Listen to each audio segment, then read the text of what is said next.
Bonsoir, ravi de vous retrouver. Happy New Year. Je crois que c'est encore le moment, on a jusqu'à la fin du mois. Donc, bonne année à tout le monde, partout. Ce soir, nous allons parler du Parti travailliste à l'épreuve du pouvoir avec Gilles Lédier qui a fait le trajet pour venir de l'Université de Toulon. C'est encore plus remarquable. Avant toute chose, je voudrais vous dire un tout petit mot de nos deux associations, puisque nous travaillons. Alors moi, j'ai la chance d'avoir la double casquette, donc c'est facile. Je représente John Mullen, qui n'est pas en super forme ce soir et qui m'a chargé donc d'accueillir notre conférencier. Le CRECIB, Centre de recherche en civilisation et d'études en civilisation britannique, est l'institution qui chapeaute toutes les recherches en civilisation britannique en France et qui compte en son sein de nombreux spécialistes dans tous les domaines de la civilisation britannique. Adjoint à lui, comme toujours, l'Association France-Grande-Bretagne, fondée en 1916 pour booster un peu les relations franco-britanniques à l'époque.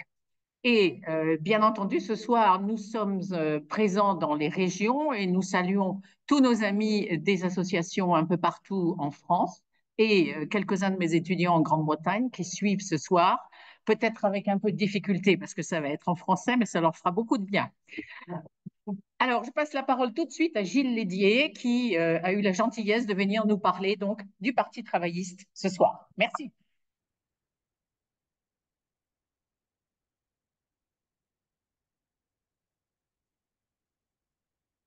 Bien, bonsoir à tous. Merci Elisabeth pour ta présentation. Merci à l'association France Grande-Bretagne pour son accueil, pour l'organisation de ces conférences. Merci au lycée Henri IV de nous accueillir. Et bonsoir bien sûr à tous les crécivistes qui sont là pour suivre cette conférence. Le Crécib, une association qui m'est chère, vous le savez tous. Bien, donc l'objet de cette conférence, le titre c'est le Parti travailliste à l'épreuve du pouvoir. Et ce qui motive cette conférence, bien sûr, c'est, suite aux dernières élections législatives de juillet 2024, l'arrivée du Parti travailliste au pouvoir, donc sous la conduite de Keir Starmer, et avoir un regard sur ce changement politique et ces premiers mois du mandat du nouveau gouvernement. Il ne s'agit pas, bien sûr, pour moi de refaire ni l'histoire du Parti travailliste, l'histoire longue et riche, ni de parler en détail du système politique britannique, ni de faire une analyse électorale très très poussée ou une analyse idéologique très très poussée. Euh, la problématique de mon travail, excusez-moi. Oui, donc la problématique de cette conférence est la suivante. Comment le retour au pouvoir du Parti travailliste en 2024 s'inscrit-il dans l'histoire britannique contemporaine et dans le contexte politique actuel, et quelles perspectives offre-t-il?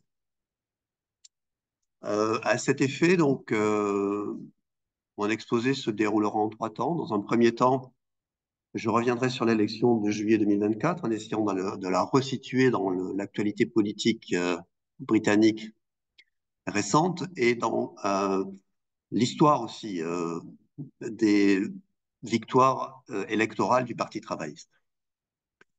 Dans un deuxième temps, je reviendrai sur le contenu du programme,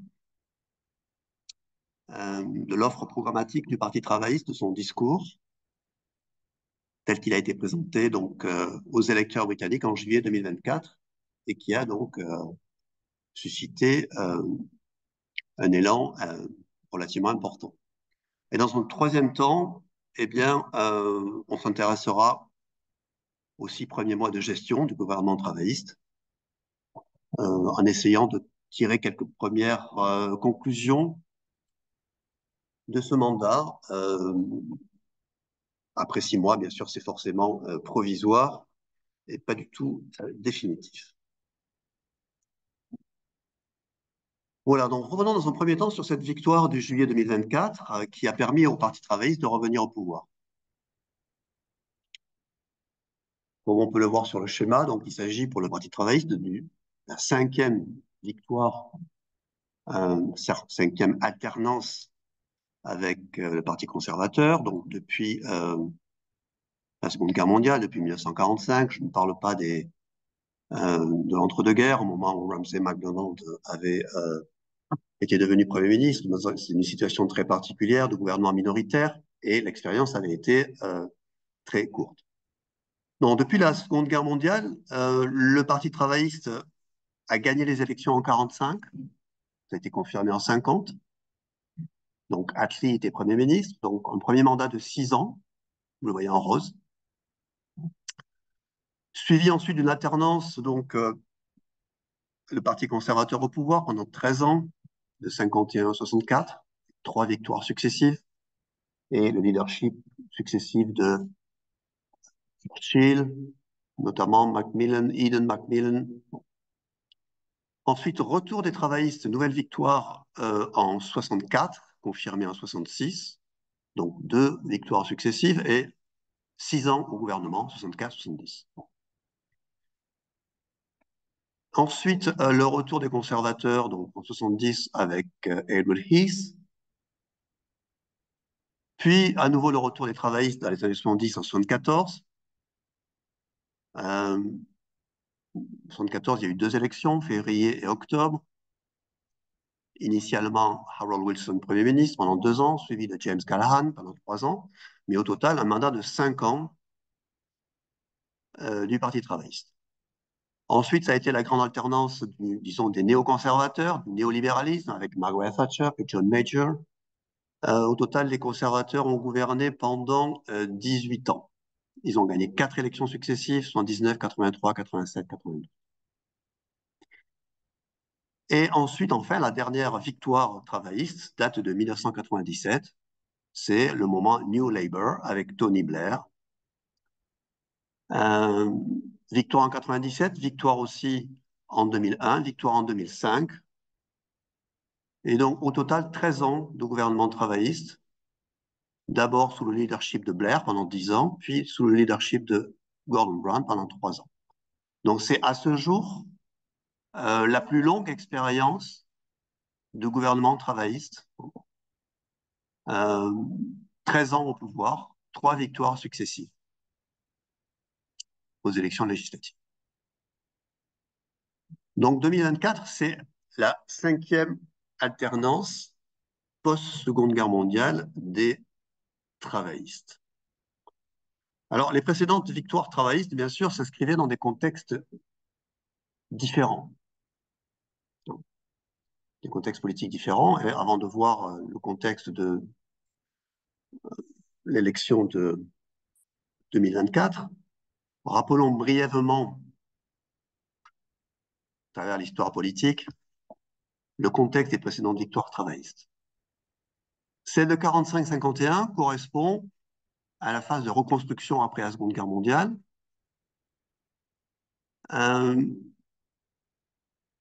C'est la première grande victoire travailliste, un peu surprenante, dans la mesure où en face, les conservateurs étaient guidés par Churchill, mais très nette victoire, très large victoire des travaillistes, et un moment très important de l'histoire politique britannique, dans ce sens où le nouveau gouvernement travailliste a mis en place un nouveau mode d'organisation sociale et économique au Royaume-Uni, qui a été amené à perdurer, que l'on appelait le consensus d'après-guerre, le post-war consensus, sous la direction du Premier ministre Clement Attlee, avec une idéologie politique que l'on peut qualifier de social-démocrate.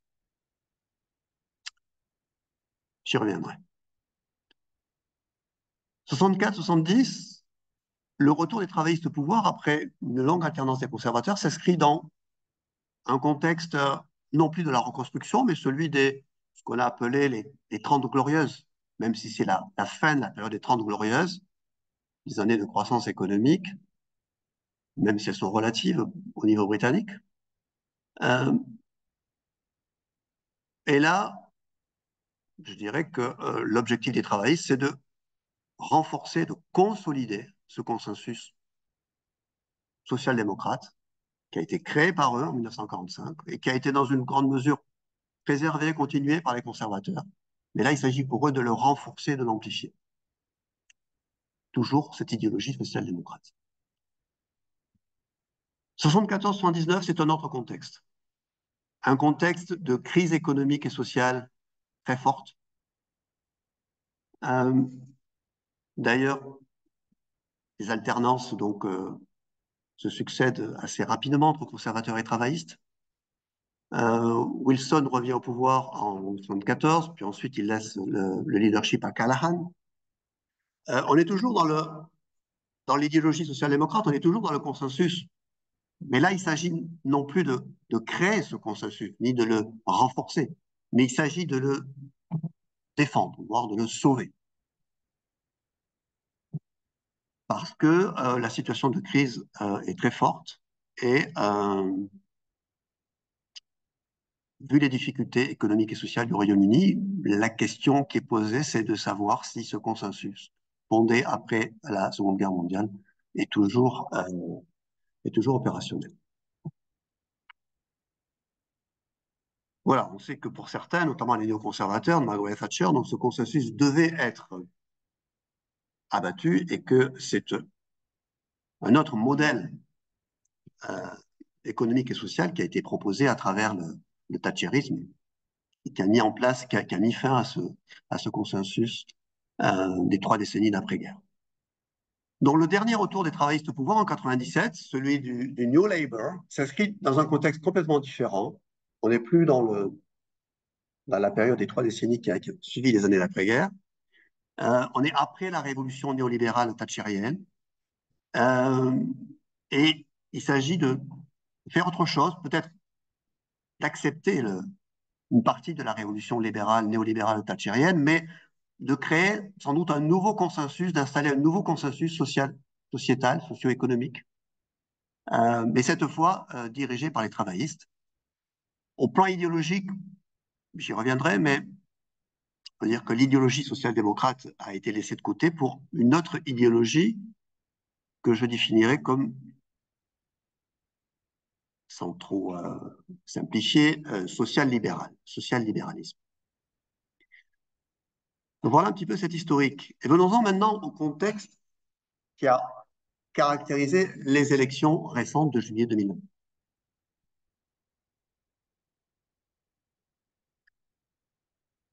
Ces élections de juillet 2024 se sont tenues dans un contexte extrêmement difficile, extrêmement tendu, tant au plan général qu'au plan économique, qu'au plan politique. Et ce contexte explique aussi en partie le résultat des élections et le vote des électeurs. Alors le contexte général, je le définis comme difficile et anxiogène, en énumérant ce qui me semble être des caractéristiques assez marquantes du Royaume-Uni en 2024, au moment où où se font ces élections législatives. Un contexte marqué d'abord par une économie en souffrance, peu dynamique. Une économie britannique en souffrance, en fait, depuis 2007-2008, depuis la crise financière des subprimes. Objectivement peu performante, quels que soient les indicateurs que l'on prend. Hein. Que ce soit le taux de croissance, par exemple, qui est actuellement inférieur à 1%, que ce soit le niveau de productivité, que ce soit les déficits, que ce soit euh, la productivité, les salaires réels. La plupart des indicateurs économiques de la Grande-Bretagne sont négatifs. De plus, une économie affaiblie, objectivement affaiblie par la sortie du marché unique, du grand marché européen. Ce que peu d'observateurs aujourd'hui contestent. Deuxièmement, le Royaume-Uni est aujourd'hui une société très inégalitaire. Sans doute, d'après nombreuses études, une des plus inégalitaires de l'OCDE après le Royaume-Uni. Une société d'ailleurs plus sur le modèle américain que sur le modèle scandinave ou nord-européen, avec des inégalités très fortes entre les plus riches et les plus pauvres depuis les années 90. Troisièmement, il me semble que ce qui caractérise aussi ce contexte général, c'est beaucoup de dysfonctionnement et d'insatisfaction par rapport aux services publics, notamment le système de santé, le NHS, National Health Service, objectivement sous-financé et objet de très nombreux dysfonctionnements, notamment des listes d'attente très importantes pour des rendez-vous, pour des opérations, même bénignes. Donc ça, c'était pour l'aspect économique et social. Mais plus généralement, ce qui caractérise aussi le Royaume-Uni dans ces années-là, actuellement, c'est la fracture de l'opinion publique. Une opinion extrêmement divisée, extrêmement fracturée. Comme le Brexit, le débat autour du Brexit l'a illustré. Deux camps, antagonistes. Un contexte de guerre culturelle.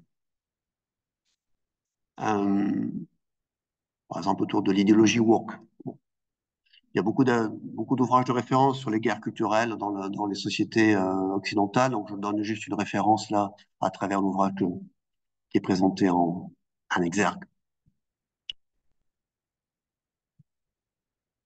Le Brexit, en fait, n'a pas créé ces fractures, mais il les a mises à grand jour et il les a sans doute exacerbées. Un Royaume-Uni, cinquième point, qui est toujours marqué par, en tant qu'État multinational, des dissensions, des forces centrifuges très fortes qui s'exercent en Écosse et en Irlande du Nord. Que l'élection de Keir Starmer ne va pas faire disparaître du jour au lendemain, d'ailleurs. Et le dernier point qui me semble important, c'est une sorte de climat qui s'est inséré dans l'opinion, beaucoup dans le débat politique, dans certains médias, euh, un climat de morosité, souvent de ressentiment, de colère, et empreint, me semble-t-il, de beaucoup de pessimisme, et je parlerai de déclinisme. La notion de déclin, la sensation que le Royaume-Uni est en perte de vitesse, est en déclin, relatif ou absolu, que la situation était meilleure avant, que l'identité britannique est menacée. Bon, il me semble que ce sont des éléments très importants dans l'atmosphère politique générale. Alors j'illustre ça par une phrase de Andrew Gamble, le politiste britannique, qui permet de relier un peu tous ces éléments. Il a écrit, Andrew Gamble, Brexit a reignited the debate on decline because of a decade of austerity, followed by a pandemic and a cost of living crisis. Today, culture is once again central to the decline debate. The disillusion with Brexit is profound, intensifying the decline debate. Alors, ce qui est intéressant, c'est que Gamble a écrit un ouvrage en 1981 qui s'appelle Britain in Decline. Il a régulièrement réactualisé, mais pas jusqu'à la période récente, dans lequel il montre que cette thématique du déclin est récurrente dans l'histoire politique britannique, dans le débat politique britannique. Lui, il voit trois phases. Une phase au début du XXe siècle, une phase dans les années 30, une phase importante dans les années 70, au moment de la crise économique et sociale, des interrogations pour rejoindre l'Europe ou pas. Et on est maintenant dans la quatrième phase. Pourquoi? Parce qu'il y a une crise économique et sociale très sévère, parce qu'il y a cette fracture de l'opinion, parce qu'il y a des interrogations sur l'identité britannique, parce qu'il y a un contexte aussi international qui se tend, et parce qu'il y a une nouvelle donne géopolitique mondiale qui se met en place, dans laquelle le Royaume-Uni cherche sa place. Donc voilà le contexte général dans lequel on peut resituer ces élections. Maintenant, le contexte politique, plus particulièrement politique. Euh, il me semble qu'il y a un certain nombre d'éléments qui, là aussi, concourent au sentiment d'incertitude et d'instabilité. Bon, l'instabilité gouvernementale, c'est sûr elle était patente, puisque entre 2016 et 2024, il y a eu pas moins de 5 premiers ministres conservateurs qui se sont succédés en 8 ans. Cameron, 2010-2016, May, 2016-2019, Johnson, 2019-2022, Truss, quelques semaines, et puis Sunak, 1 an et demi. C'est inédit dans l'histoire politique britannique récente. Et ce gouvernement conservateur, donc petit à petit, a attiré beaucoup de ressentiment et de mécontentement. Il y a eu une série de scandales, mais surtout de grosses instabilités et le sentiment d'être impuissant et pas très compétent pour régler les affaires de l'État. À côté de ça, il me semble que le, le fait politique, bien sûr, majeur de cette dernière décennie, c'est la montée des populismes, du populisme, des populismes. Bon, on pourrait revenir sur la définition de qu'est-ce qu'on entend par populisme. Je peux développer. Bon, c'est un thème qui est très discuté, très débattu par les politistes, par les historiens du politique aujourd'hui. Je donne juste une référence hein, parmi beaucoup d'autres. Euh, bon, on a vu le Trumpisme aux États-Unis. Euh, bon, il me semble que ce moment populiste qui s'est notamment manifesté pendant le Brexit, avec la montée du parti donc UKIP de Nigel Farage, bon, mais qui a continué après le référendum sur le Brexit, qui continue aujourd'hui, qui en termes de représentation politique a été particulièrement illustré par le mandat de Boris Johnson. Il me semble que c'est aussi un élément d'incertitude et d'instabilité qui caractérise la situation politique britannique. Plus généralement, on peut remarquer une défiance grandissante envers la classe politique et les institutions au Royaume-Uni. Bon, comme dans d'autres démocraties, bien sûr, mais euh, aussi une fragmentation euh, inédite aujourd'hui du paysage politique, comme ces élections de juillet 2024 l'ont illustré. À savoir que le Royaume-Uni a longtemps reposé sur le bipartisme entre les conservateurs et les travaillistes qui se succédaient au pouvoir. Et il était une époque où les deux partis conjugués recueillaient pratiquement 95% des suffrages. Aujourd'hui, l'offre politique est beaucoup plus éclatée, avec les libéraux-démocrates, avec les Verts, avec euh, maintenant Reform Party, avec les partis nationalistes en Écosse et au Pays de Galles, avec en Irlande du Nord un système politique autonome avec ses propres partis, etc. Bon, on verra par exemple à ces élections de juillet 2024, les deux grands partis conjugués travaillistes et conservateurs ont recueilli à peine 55% des voix. En 1945, ils en recueillaient 95% des voix. Donc le bipartisme, bien sûr, connaît lui aussi une crise. Et puis, dernière tendance lourde de l'opinion, ben, un électorat de plus en plus volatile qui au gré des élections, en fait, va aller d'un parti à l'autre, d'un mouvement à l'autre pour faire son choix. Donc, le déclin de la loyauté partisane et une montée de l'abstention qui sera illustrée lors de ces élections. Alors, cette victoire travailliste de juillet 2024, en apparence très spectaculaire, objectivement la plus grande victoire électorale du Parti travailliste depuis Blair en 1997. Une majorité de sièges à la Chambre des communes écrasante, presque sans précédent. 411 députés sur 650. Et une majorité confortable de 121 sièges. Donc une victoire apparemment totale, écrasante, pratiquement du jamais vu depuis 1997, Blair, et 1945, Attlee. Mais il faut relativiser. C'est pour ça que je dis c'est une élection paradoxale, un résultat en trompe-l'œil.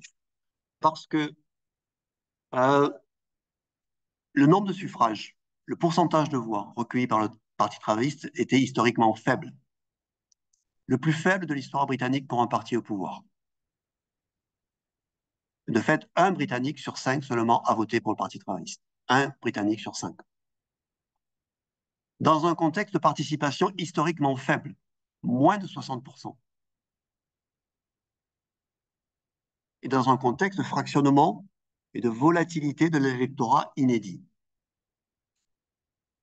Le tableau de droite illustre les résultats de juillet 2024 de Starmer en les comparant à la fois aux grandes victoires travaillistes de 45, 75, 74 et 97,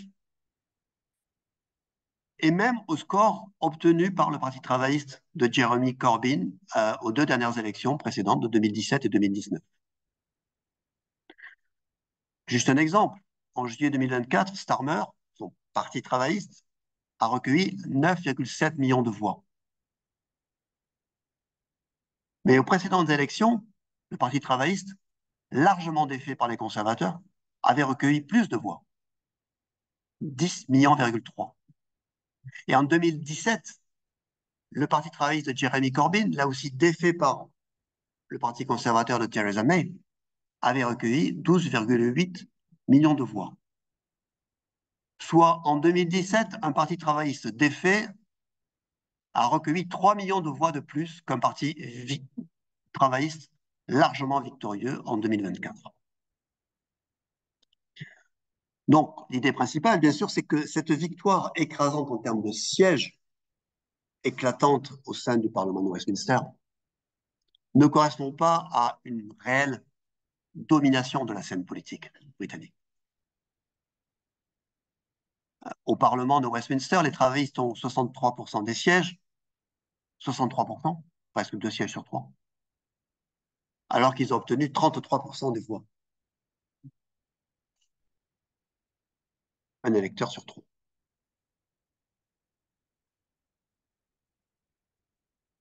Donc, ce scrutin traduit d'abord, euh, ce scrutin de juillet 2024, traduit d'abord un désenchantement, une lassitude euh, par rapport au Parti conservateur dans l'électorat. En fait, euh, l'électorat britannique a envoyé un message très fort contre le Parti conservateur. Le mot d'ordre, c'était, en quelque sorte, on ne veut plus les conservateurs. Les conservateurs ont obtenu leur plus faible résultat historique, 121 députés. Et ensuite, dans chaque circonscription, il y a souvent le vote tactique qui a joué pour voter pour le candidat qui paraissait le plus à même de battre le Parti conservateur. Il y a aussi l'effet majoritaire, l'effet amplificateur du mode de scrutin qui a amplifié cette victoire travailliste et qui l'a transformée en triomphe en termes de représentation. Bon, bien sûr, les travaillistes ont fait une bonne campagne, efficace, et globalement, ils ont été jugés par l'électorat plus capables, plus responsables, plus compétents pour gouverner le pays, plus aptes à gouverner. Mais cela, ça a été sans aucun enthousiasme, euh, sans aucun élan. Je veux dire que l'électorat britannique, en juillet 2024, il s'est déplacé pour chasser les conservateurs du pouvoir. Le résultat lui a procuré dans l'ensemble soulagement, mais peu ou pas d'enthousiasme. Il n'y a pas eu d'élan, ni vis-à-vis du Parti travailliste, ni vis-à-vis de son leader, Keir Starmer, je reviendrai. C'est une grosse différence par rapport à la dernière grande victoire travailliste du New Labour de Tony Blair en 1997. Bon.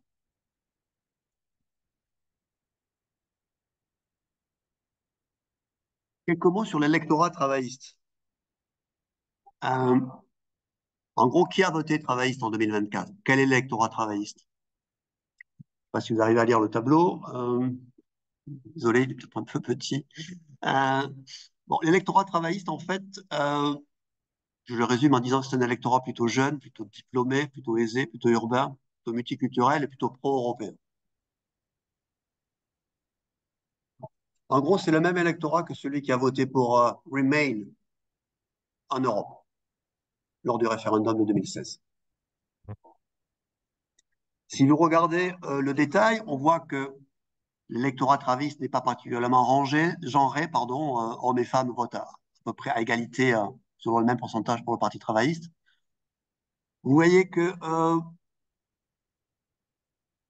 le Parti travailliste attire particulièrement les catégories jeunes, 18-24 ans, 25-34 ans, 35-44 ans, et attire beaucoup moins les plus de 50 ans, et très peu les retraités plus de 65 ans. En termes de classe sociale, c'est frappant de constater que le Parti travailliste a un électorat, je dirais, interclassiste, euh, s'appuyant aussi bien dans les classes moyennes et supérieures que dans les classes plutôt défavorisées. Mais s'il faut faire une différence, l'électorat travailliste attire plus dans les classes moyennes et favorisées que dans les classes défavorisées et ouvrières. Donc le Parti travailliste aujourd'hui n'est plus le parti de la classe ouvrière, n'est plus le parti des pauvres, des défavorisés, qui se sont plutôt tournés vers d'autres partis comme Reform.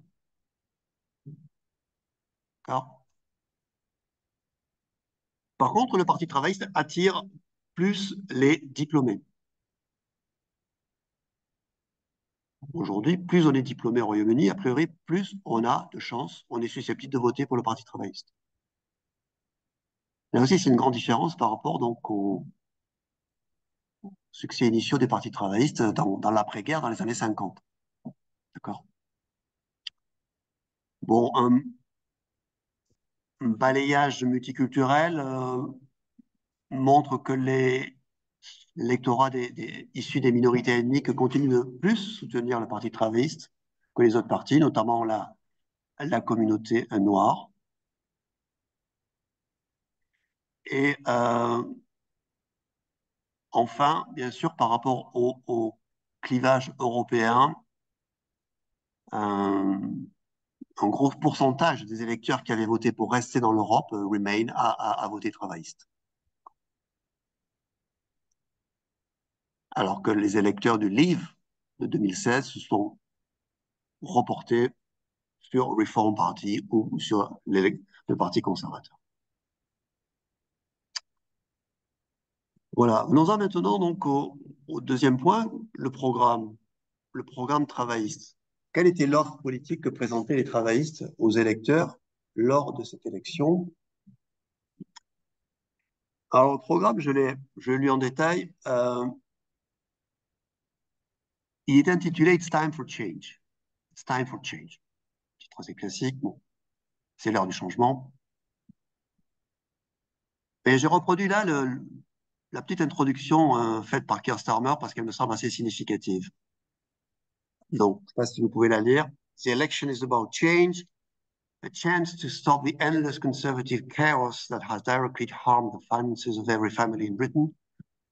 A moment where we can turn the page of on a set of ideas that over 14 years have consistently left us more vulnerable in an increasingly volatile world, and an opportunity to begin the work of national renewal, rebuilding of our country so that it once again serves the interests of working people.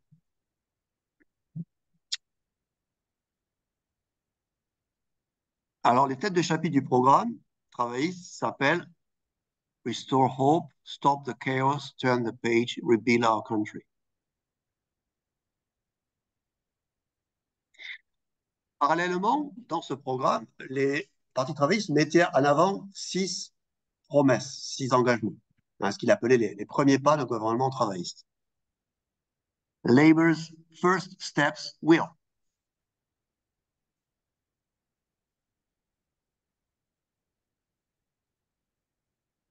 Un, deliver economic stability.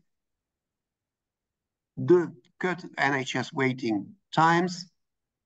3, launch a new border security command. 4, set up a Great British Energy public-owned company. 5, crack down on antisocial behavior. Et 6, recruit 6,500 new teachers. Donc, c'est des engagements précis, concrets, chiffrait, par exemple, recruter 6500 enseignants. Bon. Ces 6 promesses qui tournent autour de 3 aspects. L'aspect économique, avec comme priorité première apporter de la stabilité économique. Deuxièmement, social, avec comme priorité première améliorer le fonctionnement du système de santé. Et troisièmement, des enjeux sécuritaires par rapport à la délinquance, à la violence, aussi par rapport à la question de l'immigration illégale, légale ou illégale, notamment illégale, ce qu'on appelle les small boats, qui traversent la Manche pour essayer d'accoster au Royaume-Uni. Donc voilà un petit peu une illustration du programme travailliste. Alors je pense que, de manière générale, on peut qualifier ce programme de prudent, sérieux et de pragmatique. C'est pas un programme avec de grandes envolées, c'est pas un programme avec des promesses inconsidérées, euh, c'est pas un programme de rupture, c'est pas un programme qui fait rêver, c'est pas un programme qui est susceptible de mobiliser, mais c'est un programme qui se veut sérieux, précis, concret. Alors, pour aller un peu plus dans les détails, ce qui me semble caractériser ce programme est la volonté des travaillistes en s'installant au gouvernement, et notamment celle de Keir Starmer, premier d'entre eux. Ce qui est très clair, c'est la volonté de changement. Turn the page, stop the chaos, qui peut être interprétée de la manière suivante. La volonté de changement, ça veut dire pour les travaillistes retourner aux fondations, au fondement d'un good government, qui serait garant de stabilité économique, de sécurité et de compétences. Donc c'est l'axe fort du programme. Ça veut dire, à l'esprit des travaillistes, on est là pour tourner la page de 14 ans de gouvernement conservateur, instable, incompétent.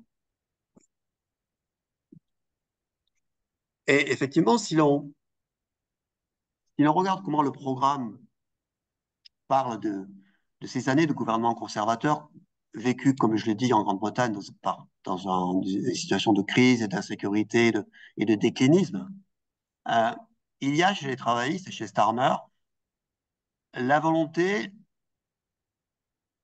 de prendre un peu le contre-pied de ce qui a caractérisé les derniers mandats conservateurs, c'est-à-dire depuis Cameron, depuis 2010. Et ces 15 dernières années au Royaume-Uni, sous les gouvernements conservateurs, il me semble qu'elles ont été caractérisées par notamment ces 3 aspects. Premièrement, des politiques d'austérité économique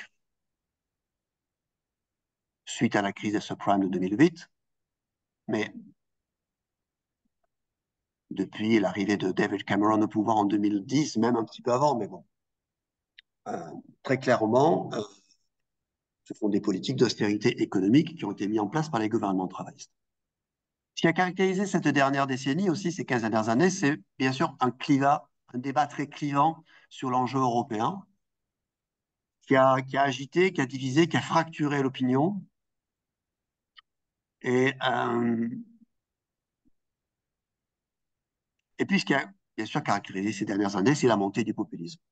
La montée du populisme, des populismes, euh, qui a atteint son paroxysme, son sommet, enfin du moins semblait, jusqu'à nouvel ordre, euh, sous le mandat de Boris Johnson. Sous le mandat de Boris Johnson. Donc, il me semble que c'est par rapport à ces 3 aspects que le gouvernement travailliste souhaite se positionner. Premièrement, mettre fin aux politiques d'austérité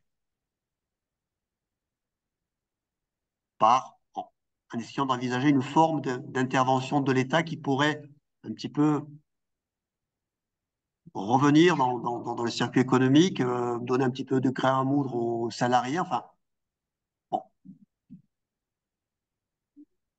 Une idée des travaillistes, c'est par exemple de créer donc une compagnie publique d'énergie afin de contrôler ce secteur et de lutter contre le réchauffement climatique. Une autre idée, c'est d'entreprendre la renationalisation des chemins de fer. Bon. L'idée que l'État essaie de un petit peu se réinvestir, se préoccuper à nouveau de l'économie, en tout cas, mettre fin aux politiques d'austérité qui ont caractérisé la période précédente. Sur l'enjeu européen, à la ligne politique de travaillistes et de Starmer, elle est très claire. On clôt le débat. Pour l'instant, on n'en parle plus. Ce qui marque une rupture par rapport à 10 années où le Brexit, le débat avant le référendum, les suites du référendum, la négociation du traité, a polarisé complètement l'opinion britannique. Bon, les dirigeants travaillistes, lors du référendum, étaient majoritairement pour rester dans l'Union européenne. Starmer était très impliqué pour rester dans l'Union européenne. Il était de ceux qui demandaient un deuxième référendum pour revoter sur l'Union européenne. Maintenant, la ligne politique des travaillistes, c'est Make Brexit Work. Johnson, c'était Get Brexit Done. Maintenant, c'est Make Brexit Work. Essayer de faire en sorte que ce traité, ce Brexit, ne soit pas trop défavorable aux intérêts britanniques, mais ne plus relancer le débat sur une éventuelle retour dans le marché unique et l'Union européenne. Enfin, la montée du populisme. Il me semble que le travailliste et Starmer en particulier souhaitent s'inscrire en opposition complète avec le mandat de Boris Johnson. Et Starmer lui-même incarne cela. Donc, quelques mots sur Starmer. J'ai illustré Sir Keir Starmer comme l'anti-Bojo. Vous voyez, Boris Johnson avec les gants de boxe sur lesquels il avait été écrit Get Brexit Done.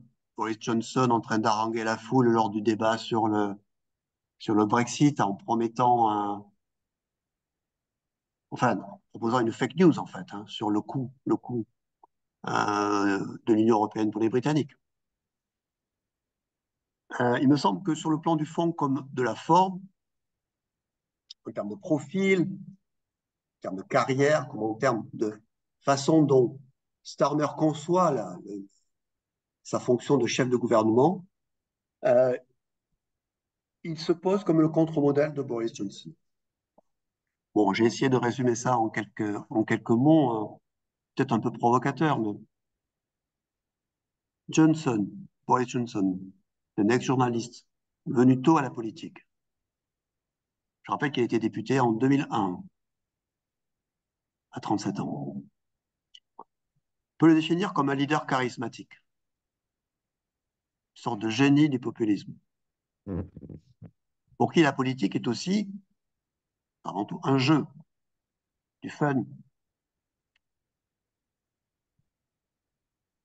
parfois opportuniste, parfois démagogue, souvent n'hésitant pas à s'appuyer sur des fake news, doué pour le show et la provocation, peu respectueux des institutions et hostile très peu conventionnel, très transgressif, très disruptif, mais passeur d'émotions, chargé d'émotions et peut-être fondamentalement optimiste.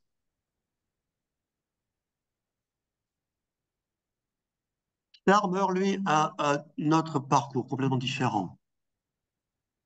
Des études d'avocat, ancien procureur général, ancien chef du service des poursuites judiciaires de la Couronne. Il travaillait 5 ans, venu tard à la politique et été député qu'en 2015, 53 ans. Pas une très grosse expérience, en fait, du Parlement. Et surtout, c'est l'antithèse de Johnson par son style sérieux, voire austère, raide, voire rigide. Starmer est peu charismatique, notamment au plan télégénique. Et Starmer revient à un discours politique très traditionnel. Il prône un langage de vérité, entre guillemets. Il se dit à la tête d'un gouvernement de mission.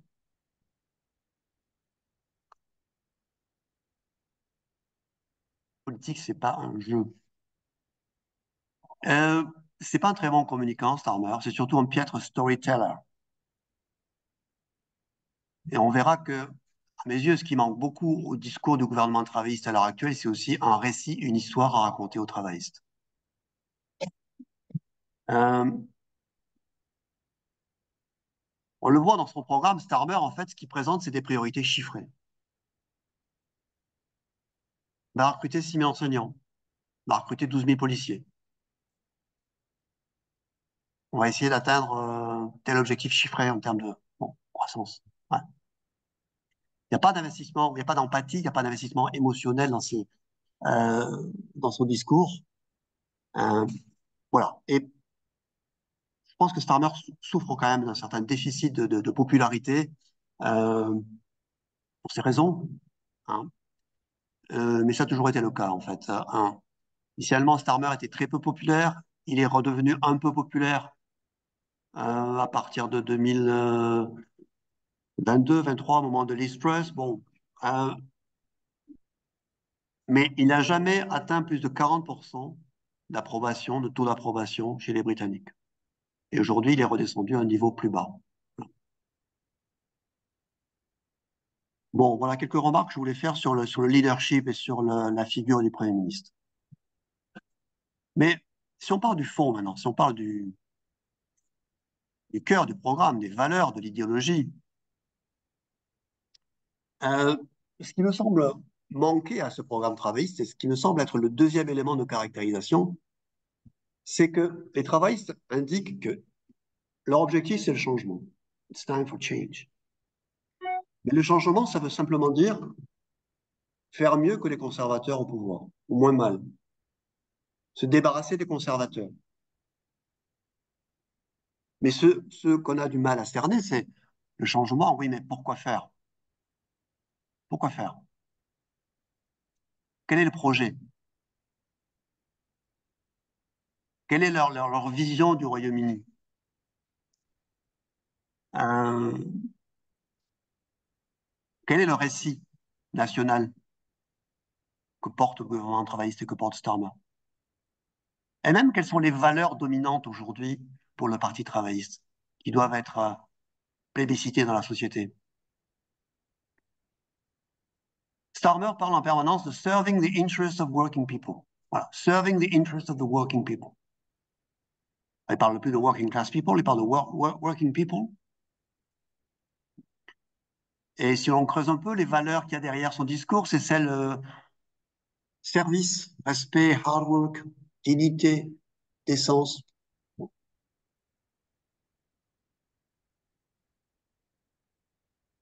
Euh, il manque aussi dans le programme travailliste, me semble-t-il, des références intellectuelles et puis un cadre conceptuel global qui inscrirait le Parti travailliste dans l'histoire politique contemporaine, qui montre que le Parti travailliste a une réflexion sur où en est le Royaume-Uni dans son évolution politique, économique et sociale, et quelle est la place que le Parti travailliste s'attribue dans son évolution. J'y reviendrai. Le deuxième élément qui caractérise, me semble-t-il, le programme travailliste, c'est la faible ambition transformatrice. Toujours en comparaison, bien sûr, de ce que l'on imagine être un des deux grands partis du gouvernement qui se situe dans le camp de la gauche, pour simplifier, du progressisme, du progrès, d'accord? Et qui, en général, quand il arrive au pouvoir, arrive toujours avec un projet de société, de réforme, voire de bouleversement, de changement assez important et qui peut se concrétiser dans des mesures symboliques fortes ou une vision d'ensemble ou des concepts qui illustrent ce changement. Donc, peu d'ambition transformatrice, par exemple, bon, le gouvernement travailliste actuel et Starmer ont entériné le cadre financier et budgétaire global,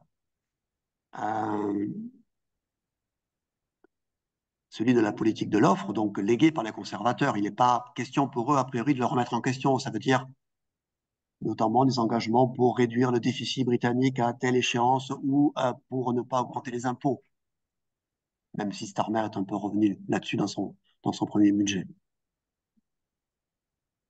C'est aussi enterrer le débat sur l'Europe. Et c'est surtout une absence, semble-t-il, de mesures symboliques fortes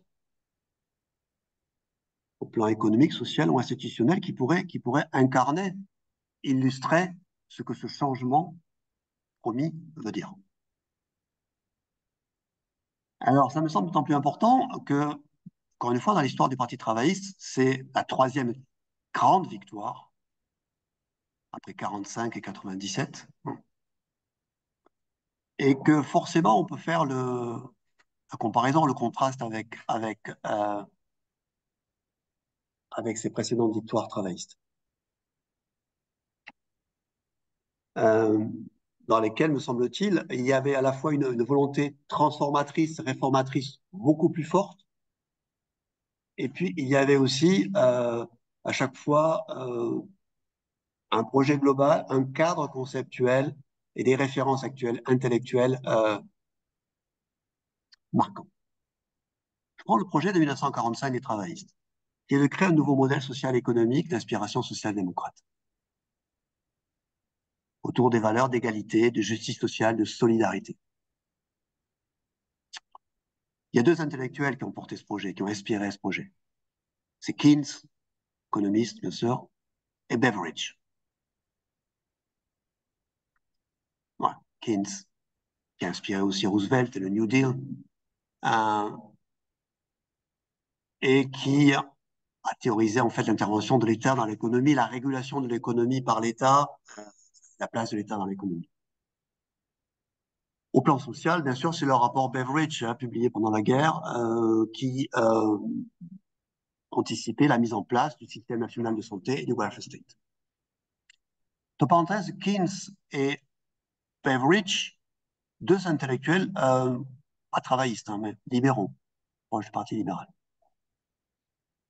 Bon, cette grande victoire de 45 des travaillistes, ce nouveau deal socio-économique qu'ils mettent en place, s'incarne autour de deux grands concepts: l'économie mixte, le mixed economy, parti public, un parti privé avec forte nationalisation, et la création du welfare state. Ce welfare state qui allait devenir petit à petit un élément très important de fierté et d'identité britannique. Bon, il met en place le rôle central de l'État comme acteur économique et social par diverses mesures. Et dans ce contexte-là, le Parti travailliste en 1945, il se représente comme le parti de la classe ouvrière avant tout. On est dans une opposition binôme entre la classe ouvrière et la classe moyenne, working class et middle class. Conservateur, c'est la middle class, et l'establishment. Bon, et les travaillistes, c'est la classe ouvrière qui est quantitativement majoritaire dans un système d'économie industrielle, de grande concentration industrielle. Combien? Ah, pardon, vous m'avez donné plus, je suis désolé. Alors, je passe rapidement sur le modèle de 97. Le New Labour, à troisième voie. Là aussi, même si la volonté réformatrice est moins forte, il y a l'idée d'ancrer un nouveau modèle social libéral, une sorte de synthèse entre libéralisme et socialisme, et social-démocratie, dans un contexte d'économie post-industrielle et mondialisée, autour de valeurs que je définis comme équité, opportunité, inclusivité. Un intellectuel, Anthony Giddens, son fameux ouvrage La troisième voie, Third Way, The Renewal of Social Democracy. Et le Parti travailliste qui théorise sa place comme étant non plus le parti de la classe ouvrière, mais un parti interclassiste, attrape-tout, hein, qui est susceptible donc de plaire à toutes les catégories de la population, ce qui est le cas aujourd'hui. Donc le Parti travailliste qui se positionne comme non plus un parti de gauche, mais comme un parti du centre et du centre-gauche, un parti central, euh, entre les extrêmes, qui sont représentés, des fois caricaturés, comme la nouvelle droite, the new right, et la vieille gauche, the old left. Des concepts clés, bien sûr, là aussi, comme le partenariat privé-public, la dévolution à tous les étages. La dévolution, ça voulait dire décentraliser l'État, ça voulait dire rapprocher la politique du citoyen. Mais ce que je retiens aussi du modèle de 97, de la victoire de 97 des travaillistes, c'est aussi bon, l'idée de renouvellement, de modernisation et généralement l'idée de projeter une vision optimiste du Royaume-Uni comme un État post-impérial et qui assumait son caractère multi-ethnique, multi-culturel et multinational. Voilà. Et il me semble que le gouvernement travailliste actuel, en comparaison de ces deux modèles, est très déficitaire. Alors, j'ai combien de temps pour traiter le dernier point? Le gouvernement travailliste à l'épreuve du pouvoir. Alors, pour résumer, donc, les travaillistes sont au pouvoir depuis juillet 2024. Leurs 6 premiers mois de gestion ont été très difficiles, voire très difficiles, agités, voire chaotiques.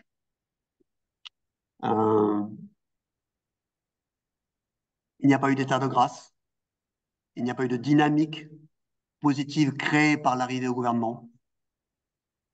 Euh, quelques éléments. D'abord, le gouvernement travailliste est toujours dans la critique des gouvernements conservateurs qui ne sont plus au pouvoir, notamment une critique de l'héritage budgétaire et de l'impuissance en matière d'immigration.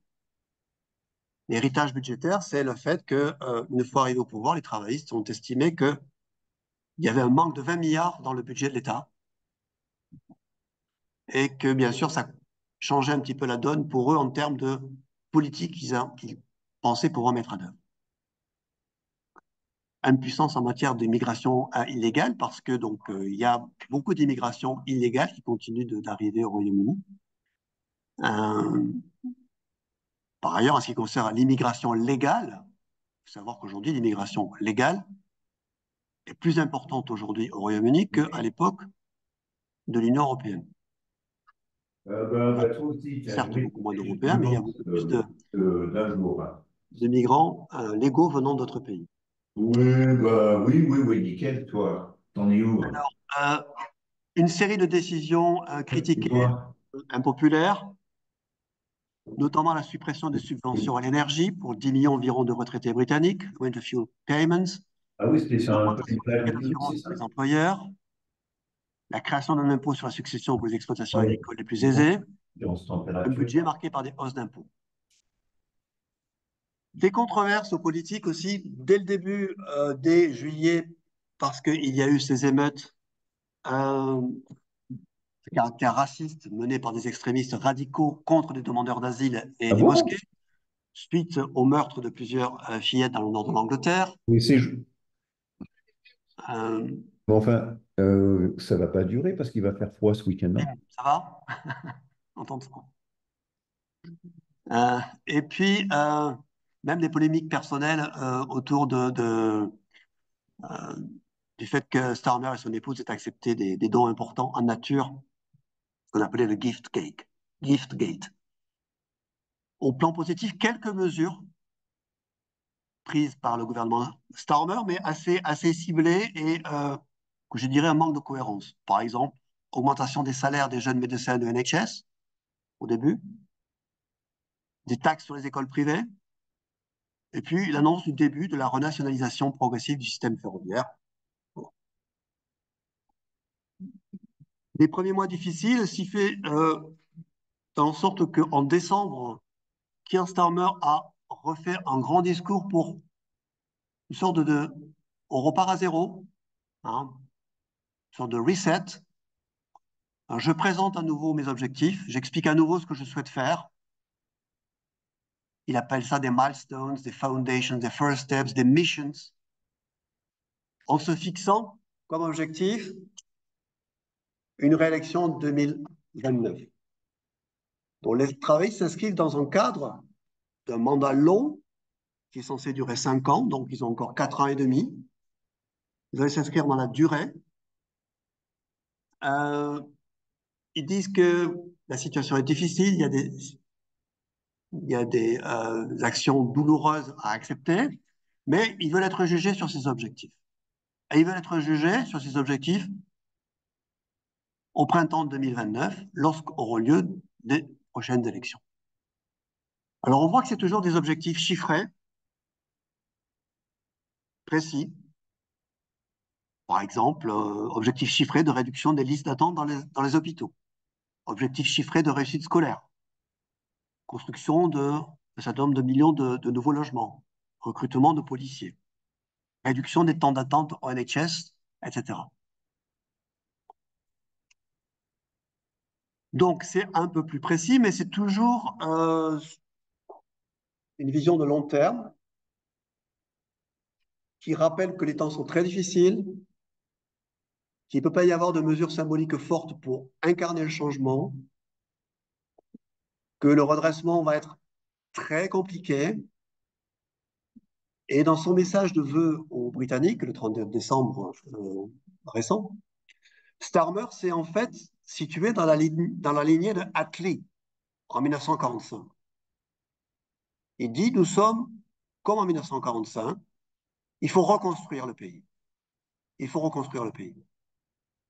Alors, il a aussi profité de ça pour dire, mais 2025 sera une grande année parce que nous fêterons le 80e anniversaire de Victory Day de 1945. Donc, ce sera une occasion de nous réjouir ensemble. Mais par rapport à un événement quand même qui a 80 ans. Mais il s'inscrit beaucoup dans les pas de Attlee. Voilà, en disant on est en train de reconstruire le Royaume-Uni, on va reconstruire le Royaume-Uni, tout est à reconstruire, ça prendra du temps, ça prendra beaucoup de temps, et nous voulons être jugés sur les objectifs que nous annonçons et que les Britanniques pourront vérifier dans un 4 ans et demi. Voilà, je vais conclure. Donc, il n'y a pas eu vraiment de dynamique positive, il n'y a pas eu d'état de grâce. La popularité du gouvernement et la cote personnelle du Premier ministre ont assez nettement chuté. Le gouvernement reçoit des critiques de tous bords, de la droite, bien sûr. La presse conservatrice est particulièrement virulente contre Starmer depuis le début, hein, dès les premiers jours. Par exemple, le Daily Telegraph, en novembre, a lancé une campagne pour que les Britanniques revotent, pour que de nouvelles élections aient lieu. Cette campagne, en 4 jours, a eu 3 millions de signatures. Donc c'est quand même assez exceptionnel que 3 mois après la date des élections, un gouvernement, un journal très très d'opposition propose ce style euh, de pétition. Bon, critique très forte aussi, alors ça c'est un fait récent, marquant, hein, bien sûr, c'est l'ingérence, l'intrusion de Elon Musk dans le débat britannique, qui est le critique le plus virulent de Starmer. Suite à la répression des émeutes racistes de juillet, donc Musk, par exemple, a critiqué Starmer en disant il est à la tête d'un État policier, le Royaume-Uni est un État policier, donc une critique libertarienne. Là, récemment, Musk a ressorti une histoire sur des gangs d'immigrés qui violaient dans les années 2010 et qui n'avaient pas été réprimés comme il se doit. Et donc, Musk a carrément accusé Starmer d'avoir couvert ces éléments, d'avoir protégé les délinquants, et il demande à Starmer de démissionner. Bon, on a vu aussi que Musk s'est lié avec le Reform Party de Nigel Farage, bon, jusqu'à une période récente, parce que très récemment, il a contesté le leadership de Farage, mais enfin, ils sont en discussion pour que Musk finance le parti Reform Party sur des sommes importantes. Voilà. Désolé de devoir arrêter, mais bon, donc les derniers sondages sont assez, montrent un resserrement de l'opinion des voix entre les trois grands partis, travaillistes, conservateurs, Reform. Vous avez quelques indicateurs. Dernier sondage, conservateurs 26%, Reform 24%, travaillistes 23%. Et je terminais par ce slide de conclusion, puisque, bon, bien sûr, on ne peut pas tirer de conclusion définitive de cette expérience, hein, mais d'ouvrir quelques perspectives. Can the center hold? 4 years is a long time in politics. Hein. Je crois que c'est Wilson qui disait a week is a long time in politics. Là, c'est 4 years. Hein, donc, il se passait beaucoup de choses. Mais simplement, comme Starmer se présente comme un manager de crise. C'est un manager de crise. Le Royaume-Uni est en crise profonde et lui, il est là pour gérer une crise. Eh bien, j'ai proposé ce qu'on apprend dans les écoles de management, c'est-à-dire une analyse SWOT hein, en termes de strength, weakness, opportunities, threats. Bon. Les atouts, faiblesses, opportunités, risques et menaces.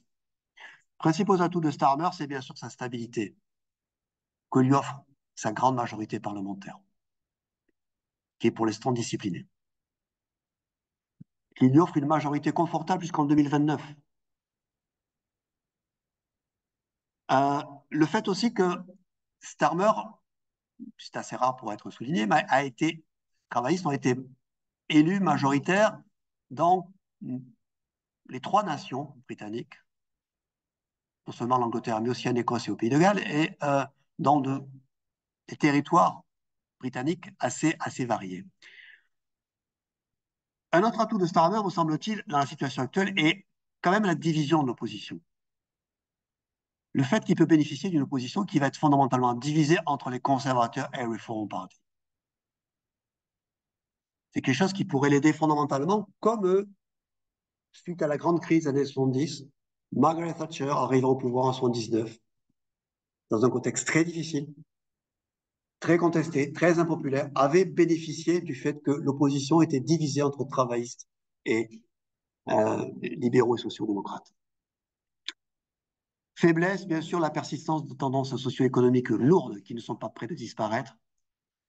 Les contraintes, celles qui s'imposent lui-même, c'est-à-dire des marges de manœuvre budgétaires limitées, l'évacuation d'un débat sur le retour dans le marché unique et l'instabilité, la volatilité de l'électorat. Opportunité à l'heure actuelle, le fait que même si Starmer est assez impopulaire, en gros, 30-35% des Britanniques qui lui font confiance et 65% qui ne font pas confiance. Donc, un déficit de 30-35%. Ces deux opposants les plus éminents, c'est-à-dire la leader du Parti conservateur, Hayley Badenoch, et le leader du Reform Party, Nigel Farage, en tant que Premier ministre, futur Premier ministre potentiel, sont plus impopulaires que Starmer, jugés moins compétents, moins capables. Starmer fait le pari de la stabilité, du retour de la croissance à moyen terme.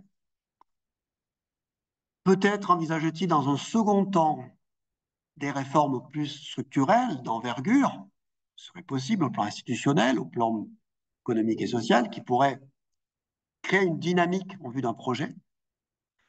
Et puis les opportunités, j'ai mis des points d'interrogation parce que bien sûr, c'est l'avenir qui le dira. On ne peut pas prévoir, savoir qu'est-ce qu'il peut y avoir comme opportunité. Les hommes politiques sont élus sur des programmes, sur des projets, mais en fait, on constate qu'une bonne partie de leurs activités, c'est aussi de gérer des crises. Hein. C'est de gérer des situations imprévues, d'essayer d'en tirer profit. Je rappelle là aussi, si on se réfère à la situation post-1979, que Margaret Thatcher avait été extrêmement impopulaire au début de son mandat. La crise économique et sociale avait perduré, s'était prolongée, s'était même amplifiée une fois qu'elle a été élue. Elle était très impopulaire. Et ce qui a retourné une partie de l'opinion en sa faveur, c'est la guerre des Malouines, c'est la gestion de la guerre des Malouines, où elle s'est imposée comme un leader charismatique, patriotique. Bon, Starmer pourrait éventuellement utiliser à son profit un élément de la sorte. Enfin, les risques. Alors, la presse conservatrice, populiste, attise beaucoup à l'heure actuelle le chiffon de Winter of Dissatisfaction. Voilà. Suite notamment à la mesure donc, de Starmer de ne pas payer les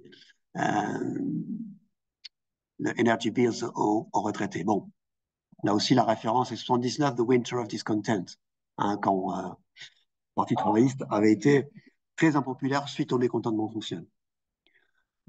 Mais plus généralement, les risques, et je termine par là, les menaces, c'est la persistance de cet environnement anti-politics, que je qualifierais par voters no longer believe that government can deliver change. Et cette reprise de la dynamique populiste nationaliste que l'on croyait peut-être arriver à son pic sous le mandat de Bill Clinton, mais qui pourrait non pas ressurgir, parce qu'elle est là, toujours présente, hein, mais devenir encore plus pressante, prégnante et populaire, et qui pourrait s'incarner, par exemple, par la montée en puissance du Reform Party de Nigel Farage, qui pourrait apparaître comme la prochaine alternance possible au travaillisme. Voilà, je vous remercie.